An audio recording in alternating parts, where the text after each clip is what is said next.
Salam respected chess community, myself Moinuddin Zawari. Today I am going to show the game played between young talented Pakistani rising star Momin Faizan and national master Wahid Hussain. This game was played on 25th October 2020 at Russian Center. It was Karachi Open Chess Championship. This was a round 4 and board number 4 as well. Interesting thing about this game is I asked Momin Faizan to share his game.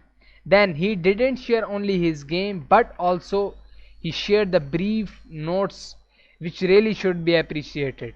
So I'm just going to share with you his thoughts line by line, his ideas which will reveal his level of preparation, level of understanding as well level of his love with chess.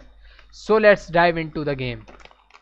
He start game with d4 queen pawn opening. He wrote in his notes, after my first encounter, he was talking about the game he played in last championship in Hyderabad which he was lost due to blunder.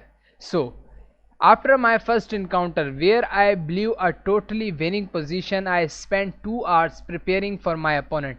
I studied over 30 of his online billiards game and came to the conclusion that he would play the Queen's Indian as he usually does. After extensive study, I discovered that in his game he is often left with a poor light square bishop and realized that I could exploit this. A few words about my opponent. He is a candidate master. Yes, he's talking about NM Hussain.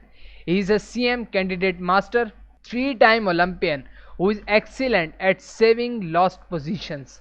Although this game may not be of the best quality, it was a memorable game nonetheless. So, he responds with knight f6, then c4, c6. Here I was surprised but thought that I would be the one surprising him a few moves later. Knight f3. So, knight f3, d5 attacking the center, queen b3.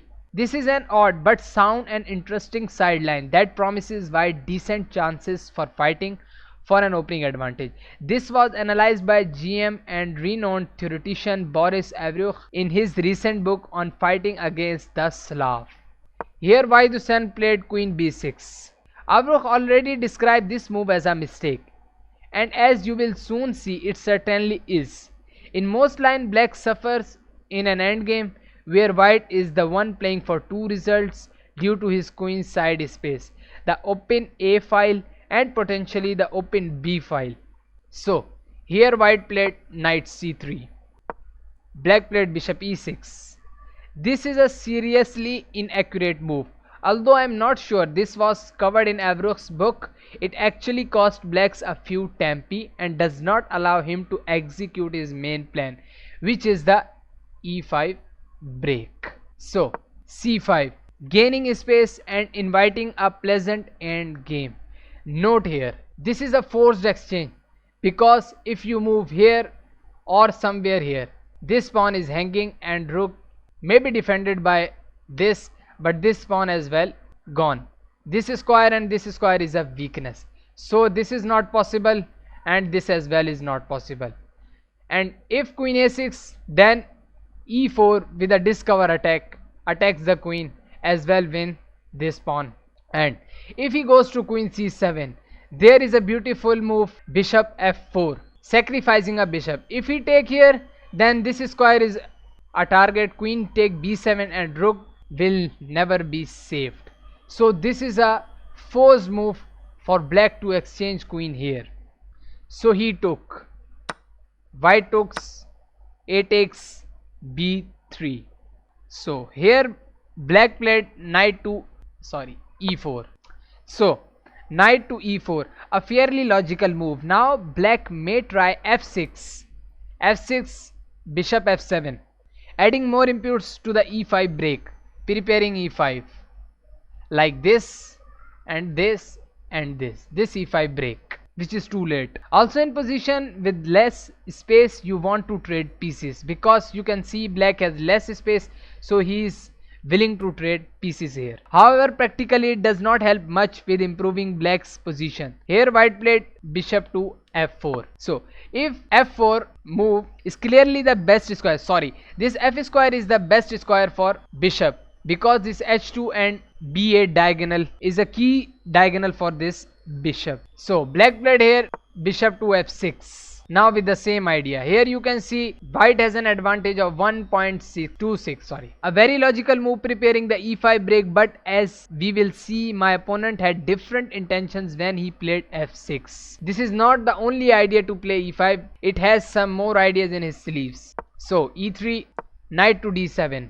Because here g5 is not possible. Why? If he played g5 here, white can take this knight because it was there. So when rook takes, this pawn hangs and white wins the pawn. So knight d7 is a logical move before playing g5. So he played b4. Let us pause for a moment and evaluate the position. White has more coincide space to show white's plan. Let us assume that white has the move in this very position. If it was white to move, white would go forth with as his plan and play b5. Why b5? White will get a clear advantage due to his lead in development. You can see white has a head in development. Okay, if black takes on b5, then knight takes b5. Let's see, if we played this, if he taken, then this move, it's threatened this as well, this pawn. So you can see the advantage of b5. He played here g5. Note that on the ninth move, yes, we have already shown this. He is talking about knight g5. Okay, so here bishop g3. Now he played h5. Here white plays b5.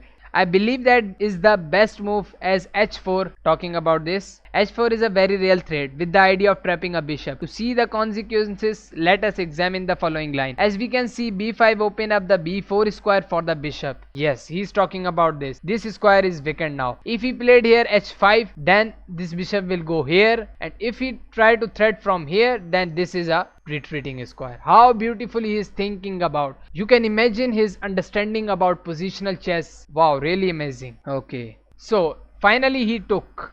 Yes, exactly, he took. White took, then he took here. He played first h4, not taking on here. Why? He goes there, then here, then yes, if he come this way, okay, this may create some problems for white. Yes, reasonable problems maybe. Okay, let's see.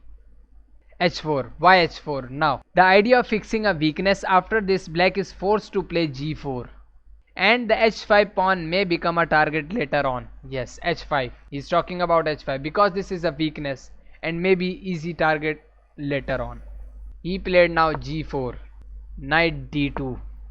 Now here I spent a good 3 minutes debating between this and knight g1. Mean he talking about knight d2 and knight g1. So knight g1 with the idea of going to f4 by e2, but this just seemed more flexible and natural. Of course both moves have their merits, but this just seems better.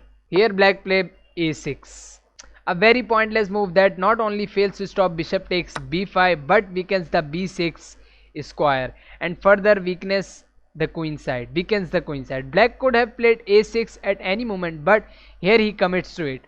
White has a substantial edge. The machine gives 2 extra pawns. Yes, exactly, 1.74 advantage to white. Black could have played, okay, white has a substantial edge, the machine gives 2 extra pawns to white, but as we will learn, we are not machines, right?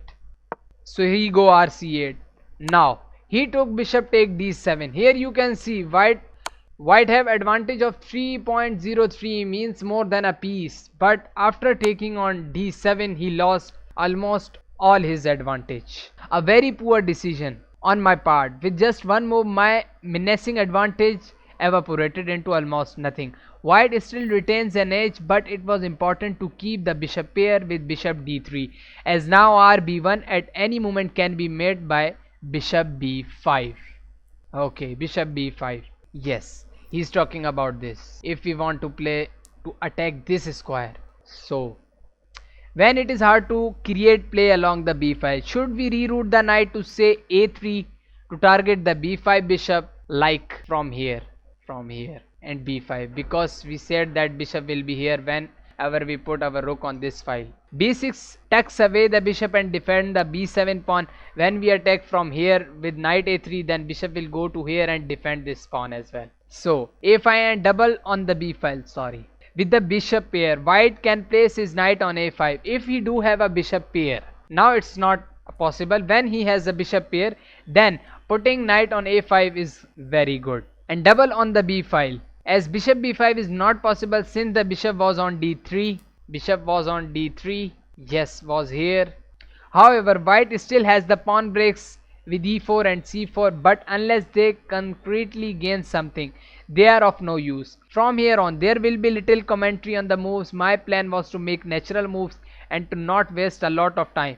Also, while white's bishop may control many squares from a static point of view, it is a bad bishop since it is on the same color as its pawn, and trading these pieces will increase our grip on the dark squares. Another very strong plan is to trade the knight for the light square bishop. Paradoxical, I know, as we were discussing the trade of dark square bishops only moments ago, but since the b7 pawn is weak and it is on a light square without a square bishop, it becomes hard to defend. By trying black down to the defense of the b7 pawn, it will be possible to put the king on d3, king here and here, king d3, break with e4. When king is here, now this break is possible, and go pawn hunting with the king. So now he took, now knight to b3, e6, now king to, he played king to d2, rook h7, rook b1. Now our idea was to attack this pawn, but now he blocks this file. Now knight to c1, rerouting the knight, just a waiting move.